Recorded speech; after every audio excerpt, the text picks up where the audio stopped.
ওগো আল্লাহ,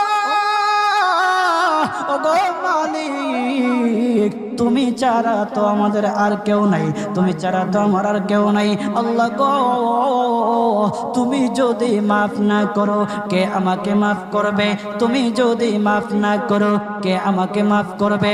তুমি যদি আমাকে মাফ করো তাহলে তোমার কোনো দিকে কমবে না, তুমি যদি আমাকে মাফ না করো তোমার কোনো দিকে বাড়বে না।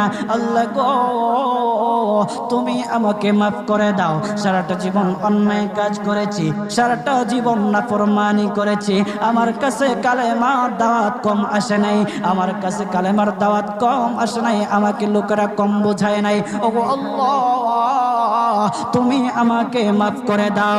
মাফ না করলে কোথায় যাব, কার কাছে যাব? বাবা যখন মারে তখন মার কাছে আশ্রয় নেওয়া যায়, মা যখন প্রহার করে তখন বাবার কাছে